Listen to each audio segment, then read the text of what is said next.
Pradeep T R, ഞാൻ ഈ സ്ഥലത്ത് പോയിരുന്നു, അതുകൊണ്ടാണ് ഞാൻ ഈ സ്ഥലത്തിൻ്റെ കൃത്യമായ വിശദീകരണം ഇപ്പോൾ നൽകിയത്. പ്രദീപിന് എന്ത് തോന്നുന്നു? ഇന്നിപ്പോൾ കരയിലെ തെരച്ചിൽ ഏറെക്കുറെ അവസാനിപ്പിച്ചു നമ്മൾ. ഇനിയുള്ളത് ഏകദേശം 16 അടി ഉയരത്തിൽ പ്രദീപിനെ കാണാൻ സാധിക്കുന്നുവെങ്കിൽ ഈ ഹൈവേയിൽ നിന്ന് താഴെ കിടക്കുന്ന മണ്ണാണ്. അതിൻ്റെ ബോർഡർ ലൈൻ കഴിഞ്ഞിട്ട് ഏകദേശം ഒരു 4-5 മീറ്ററോളം പുഴയുടെ നദീതടത്തിലേക്ക് മണ്ണ് നിറഞ്ഞു കിടപ്പുണ്ട് 15 അടി താഴ്ചയിൽ. അതിനടിയിൽ ലോറി ഉണ്ടാവാനുള്ള സാധ്യത എത്രത്തോളമാണ് പ്രദീപ് ടി ആർ? ഞാനത് കാണുന്നു. പ്രദീപ്, ഈ ശബ്ദത്തിൽ ചെറിയൊരു തടസ്സം നേരിട്ടിട്ടുണ്ട് എന്നാണ് ഞാൻ മനസ്സിലാക്കുന്നത്. ഒന്ന് അൺമ്യൂട്ട് ചെയ്താൽ മതിയാവും. ഇപ്പോൾ കേൾക്കാം, പറഞ്ഞോളൂ പ്രദീപ്. ക്ലിയർ ആവുന്നു. ഞാനത് വളരെ വ്യക്തമായിട്ട് രാവിലെ മുതൽ നമ്മുടെ ചാനലിന്റെ റിപ്പോർട്ടിംഗ് ഞാൻ വളരെ നല്ല രീതിയിൽ ശ്രദ്ധിക്കുന്നുണ്ട്.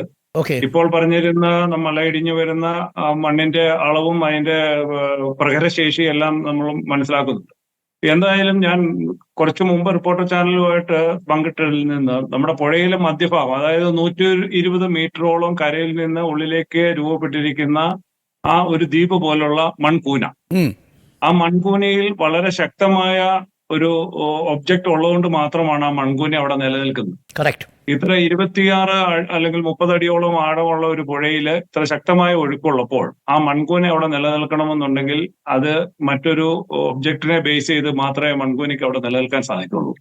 അത് നമ്മൾ തിരയുന്ന അർജുന്റെ ലോറി ആകാം, മറ്റെന്തെങ്കിലും ആകാം. അത് എന്ത് തന്നെ എന്നുള്ളത് കണ്ടുപിടിക്കുക എന്നുള്ളതാണ് നമ്മളുടെ മെയിൻ ടാസ്ക്.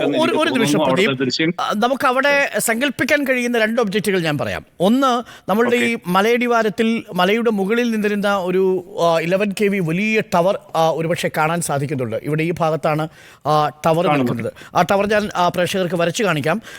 ആ ടവർ ഒരെണ്ണമുണ്ട്, പക്ഷേ ആ ടവറിൻ്റെ മറുഭാഗത്ത് മറ്റൊരു ടവർ കൂടി ഉണ്ടായിരുന്നു. പക്ഷേ ആ ടവർ ഇപ്പോൾ കാണാനില്ല. അതാണ് ഏറ്റവും പ്രധാനപ്പെട്ട കാര്യം. ഇതാണ് മലയുടെ മുകളിലുണ്ടായിരുന്ന ടവർ. ഇവിടെ ആ ടവറിൽ നിന്നുള്ള കണക്ഷൻ വന്നിരുന്നൊരു ടവർ ലക്ഷ്മണൻ്റെ കടയുടെ ഇപ്പുറത്തായിട്ട് നിൽപ്പുണ്ടായിരുന്നു. ഈ ടവർ ഇപ്പോൾ കാണാനില്ല പ്രദീപ്. ഒരു പക്ഷേ ആ ടവർ കൂടി മറിഞ്ഞ് ഇവിടേക്ക് വീണാൽ അതും ഒരു ഒബ്ജക്റ്റ് അല്ലേ, ഒഴുക്കിനെ തടയാൻ ശേഷിയുള്ള ഒബ്ജക്റ്റ് ആയിരിക്കുമല്ലോ. കാരണം ആ ടവർ ആയതുകൊണ്ട് വെള്ളത്തിൽ ഒഴുകി പോകാനുള്ള സാധ്യതയും കുറവാണ്. മാത്രവുമല്ല, മറുഭാഗത്ത് ആ ടവറിൻ്റെ ഇലക്ട്രിസിറ്റി ലൈൻ, KSEB ലൈൻ ബന്ധിപ്പിച്ചിട്ടുണ്ട്. ആ ലൈൻ പൊട്ടിയിട്ടുമില്ല. അങ്ങനെയാണെങ്കിൽ ഒരു പക്ഷേ ഈ ടവർ ഈ പുഴയിൽ കാണാനുള്ള സാധ്യതയില്ലേ? That is number 1. അതുകൂടാതെയാണ് നമ്മളിപ്പോൾ തിരയുന്ന ലോറിയുടെ സാധ്യത. ഈ 2 ലോഹ ഒബ്ജക്റ്റുകൾക്കാണ് അവിടെ സാധ്യത കൂടുതൽ, അല്ലേ? തീർച്ചയായും. അപ്പോൾ പ്രദീപ് പറഞ്ഞത് കറക്റ്റാണ്. ഇതിൽ ഒന്നുകിൽ ഈ ലോഹ വസ്തുവിൽ തട്ടി ഈ വലിയ മൺകൂന അവിടെ നിൽക്കുന്നുണ്ടാവാം, അതല്ലെങ്കിൽ നമ്മളിപ്പോൾ തിരയുന്ന ലോറിയിൽ തട്ടി ഈ മൺകൂന അവിടെ രൂപപ്പെട്ടിട്ടുണ്ടാവാം. അങ്ങനെയാണ് പ്രദീപ്.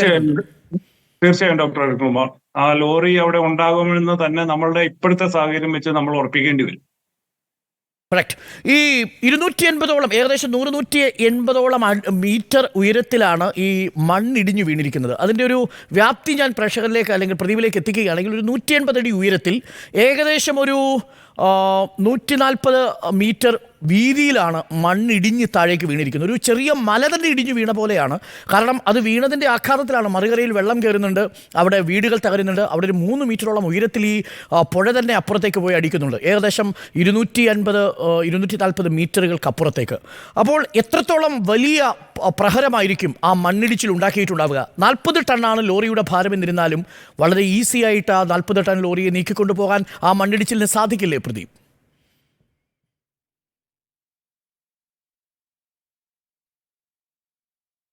പ്രദീപ് പ്രദീപ് കേൾക്കുന്നുണ്ടോ? ഇടയ്ക്ക് നമ്മുടെ ശബ്ദത്തിന് കേൾക്കാം. അങ്ങേക്ക് തുടരാവുന്നതാണ്. ഞാൻ അതിലേക്ക് വരാം. നമുക്ക് ആദ്യമേ സംഭവിച്ച രക്ഷാപ്രവർത്തനത്തിന്റെ ആരംഭത്തിൽ സംഭവിച്ച ഒരു പാളിച്ചയാണത്. മലയിടിഞ്ഞ് പറഞ്ഞോളൂ. കേൾക്കുന്നുണ്ടോ? കേൾക്കാം. ഓക്കെ. മലയിടിഞ്ഞ് മലയുടെ മണ്ണിന്റെ അളവും അതോടൊപ്പം തന്നെ മലയുടെ ഉയരവും ആ മണ്ണ് ആ ഭൂമി നമ്മൾ ഏൽപ്പിക്കാവുന്ന പ്രഹരവും അത് നമ്മൾ കാൽക്കുലേറ്റ് ചെയ്യുന്നത് ഇന്ന് രാവിലെ മാത്രമാണ് ഡോക്ടർ അരുൺ അത് കൃത്യമായിട്ട് ചാനലിൽ റിപ്പോർട്ട് ചെയ്യുന്നതും ഇത്രയേറെ ഒരു പ്രഹരശേഷി ഉള്ള ഒരു മണ്ണിടിച്ചിലാണ് ഉണ്ടായതെന്ന് പറയുന്നു. അപ്പോൾ ആ മണ്ണ് മാത്രമല്ല എന്നുള്ള ഒരു തിരിച്ചറിവ് അവിടെ ഉണ്ടാവണം. കാരണം ഒരിക്കലും ഒരു മണ്ണ് മാത്രം ഇടിഞ്ഞു വീണാൽ അങ്ങനെ ഒരു പ്രഹരശേഷി ഉണ്ടാവില്ല. അതോടൊപ്പം ഉരുൾപൊട്ടലിന് സമാനമായ ഒരു ജലപ്രവാഹം കൂടി അവിടെ ഉണ്ടായിട്ടുണ്ടെന്ന് വേണം നമ്മൾ കരുതാൻ. ആ ജലപ്രവാഹത്തിൽ പെട്ടാണ് ഈ 40 ടണ്ണോളം ഭാരമുള്ള ലോറി റോഡിൽ നിന്നും ഉയർത്തപ്പെടുന്നതും പുഴയുടെ വശങ്ങളിലേക്കോ അല്ലെങ്കിൽ മധ്യഭാഗത്തേക്ക് തന്നെ തള്ളി നീക്കപ്പെടാനുള്ള ഒരു സാഹചര്യം ഉണ്ടായിട്ടുണ്ട്. കാരണം പുഴയുടെ മറുകരയില് ഇത്ര വലിയൊരു ജലപ്രവാഹം മറുകരയിൽ ഉണ്ടാവുകയും അവിടെയുള്ള വീടുകൾക്ക് നാശനഷ്ടം സംഭവിക്കുകയും ചെയ്താൽ നമുക്ക് മനസ്സിലാക്കാം വലിയ തോതിലുള്ള മണ്ണിന്റെ ജലത്തിന്റെ സമ്മർദ്ദം പുഴയിലേക്ക് ഉണ്ടായി എന്ന് വേണം. അപ്പോൾ അങ്ങനെ ഉണ്ടായ സമയത്ത് ഈ മണ്ണിനോടൊപ്പം ഒഴുകിപ്പെട്ടുപോയ ഡോക്ടർ അരുൺ പരാമർശിച്ച ടവറും നമ്മൾ തിരയുന്ന ലോറിയും അതുമാത്രമല്ല അനുബന്ധ ഘടകങ്ങളും ആ പുഴയുടെ ഇപ്പോൾ നമ്മൾ കാണുന്ന മൺകൂനയ്ക്ക് അടിയിൽ ഒളിപ്പിച്ചു വെച്ചിട്ടുണ്ട് എന്ന് ഞാൻ ഉറച്ചു വിശ്വസിക്കുകയാണ്. അതൊരു പ്രധാനപ്പെട്ട നിരീക്ഷണമാണ്. ഈ പെട്ടിമുടിയിലും ഇതേപോലെ മുകളിൽ നിന്നാണല്ലോ മണ്ണിടിഞ്ഞ് വീണത്. അവിടെ ലയങ്ങളെല്ലാം തകരുന്നത് കണ്ടു. അവിടെയും ഇതേപോലെ വെള്ളം കെട്ടി നിന്ന പ്രദേശത്ത് നിന്നാണ് ഈ മണ്ണിടിഞ്ഞു വരുന്നത് കണ്ടത്. ഏകദേശം ഇത് തമ്മിലൊന്ന് കമ്പയർ ചെയ്താൽ അത് എങ്ങനെയായിരിക്കും ആ അനുഭവം എന്നൊന്ന് പറയാൻ കഴിയുമോ പ്രദീപിന്? പെട്ടിമുടി പൂർണ്ണമായിട്ടും ഒരു വലിയ ഉരുൾപൊട്ടൽ തന്നെയാണ്. അതായത് വലിയ ജലപ്രവാഹം, മണ്ണ് വന്നതിനേക്കാൾ കൂടുതലായിട്ട് വലിയ അളവിലുള്ള ജലപ്രവാഹം ഉണ്ടാവുകയും അത് ഏകദേശം പെട്ടിമുടി എന്ന് പറയുന്ന ആ ഗ്രാമത്തിന്റെ 1 കിലോമീറ്ററിന് അപ്പുറമുള്ള മലമുകളിൽ നിന്നാണ് ഉരുളിന്റെ ഉത്ഭവസ്ഥാനം. അത് മറ്റൊരു മലയെ മുറിച്ചാണ് ഈ പെട്ടിമുടി എന്ന് പറയുന്ന ദുരന്തം നടന്ന മേഖലയിലേക്ക് എത്തിച്ചേരുന്നതും അവിടെ ഉണ്ടായിരുന്ന വീടുകളെ എല്ലാം ഒന്നാകെ വിഴുങ്ങി ഈ പെട്ടിമുടിയുടെ ബാക്കിലൂടെ ഇതുപോലെ തന്നെ ഒഴുകിയിരുന്ന ഒരു പുഴയിലേക്ക് പതിക്കുകയാണ് ഉണ്ടായത്. അപ്പോൾ നമ്മൾ ഇവിടെ മനസ്സിലാക്കേണ്ട ഒരു കാര്യം എന്ന് പറഞ്ഞാൽ നമ്മളുടെ നിരീക്ഷണങ്ങളും നമ്മളുടെ ആധുനിക സംവിധാനങ്ങളും റഡാർ സിസ്റ്റവും ഇതിനെല്ലാം അപ്പുറമാണ് പ്രകൃതിയുടെ ഒരു വിളയാട്ടം എന്ന് വേണമെങ്കിൽ നമ്മൾ ഇതിനകത്ത് നിരീക്ഷിക്കുക. വളരെ ഉറച്ച് നമ്മളത് കാണണം. കാരണം നമ്മളുടെ എന്തെല്ലാം ആധുനിക സംവിധാനം ഉണ്ടെങ്കിൽ പോലും അതിനപ്പുറമാണ് പ്രകൃതി നമ്മൾക്ക് ഏൽപ്പിക്കുന്ന പ്രഹരം എന്ന് ഞങ്ങൾ പെട്ടിമുടി ഞങ്ങൾക്ക് അനുഭവ സാക്ഷ്യം തന്നതാണ്. നമുക്ക് ചിന്തിക്കാൻ കഴിയാത്തത്ര ഉയരത്തിലേക്കും ദൂരത്തിലേക്കും അവിടെയുള്ള വസ്തുക്കളെയും മനുഷ്യരെയും വലിച്ചെറിഞ്ഞ ഒരു സമാനതകളില്ലാത്ത ദുരന്തമാണ് പെട്ടിമുടി സംഭവിച്ചത്. 70 മനുഷ്യജീവൻ മരിച്ച് 66 പേരുടെയും മൃതദേഹം ഞങ്ങൾ ഏതാണ്ട് 22 ദിവസം വരുന്ന സുദീർഘമായ തെരച്ചിലൂടെ ആണ് വീണ്ടെടുക്കാൻ സാധിച്ചത്. അതില് ഈ ദുരന്ത മേഖലയിൽ ഉണ്ടാവേണ്ടതും ഇവിടെ ഉണ്ടാവാതെ വന്നതുമായ ഒരു കാര്യം എന്ന് പറഞ്ഞാൽ അതിന്റെ ഏകോപിപ്പിക്കലാണെന്ന് ഇപ്പോഴും ഞാൻ വീണ്ടും പറയാൻ ആഗ്രഹിക്കുകയാണ്. കാരണം എല്ലാ ദിവസവും ഇന്നും ഇപ്പം അവിടുത്തെ തെരച്ചിൽ അവസാനിപ്പിച്ചു, രക്ഷാസംഘങ്ങൾ മടങ്ങിയിട്ടുണ്ട്. എനിക്ക് ബലമായ സംശയമുണ്ട് നാളെ എന്ത് ചെയ്യണമെന്ന് കൃത്യമായ ഒരു കൂടിയാലോചന അവിടെ നടന്ന് കൃത്യമായ ഒരു കോർഡിനേഷൻ ഉണ്ടായിട്ടുണ്ടോ എന്ന് കൃത്യമായി പറയാൻ എനിക്ക് കഴിയത്തില്ല.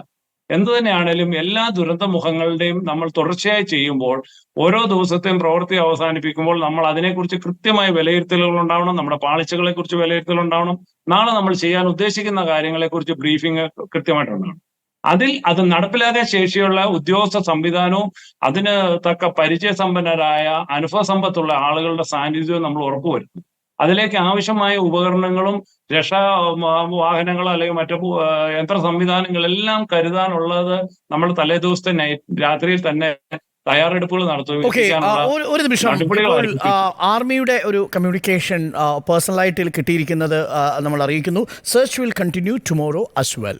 നാളെയും തിരച്ചിൽ തുടരും, കൂടുതൽ ഉപകരണങ്ങൾ നാളെയും കൊണ്ടുവരും എന്നാണ് പറഞ്ഞിരിക്കുന്നത്. അത് നേരത്തെ MLA സൂചിപ്പിച്ചതുപോലെ പ്രക്ലമേർ അടക്കമുള്ള സാധനങ്ങൾ ഉപയോഗിച്ചുകൊണ്ട് മണ്ണ് ഒരു സമയം നീക്കും എന്നാണ് ഞാൻ മനസ്സിലാക്കുന്നത്. അപ്പോൾ പ്രദീപ്, നാളെയും ഇതേ തിരച്ചിൽ ഇതേ രീതിയിൽ തന്നെ തുടരും. പ്രദീപ് തുടരണം.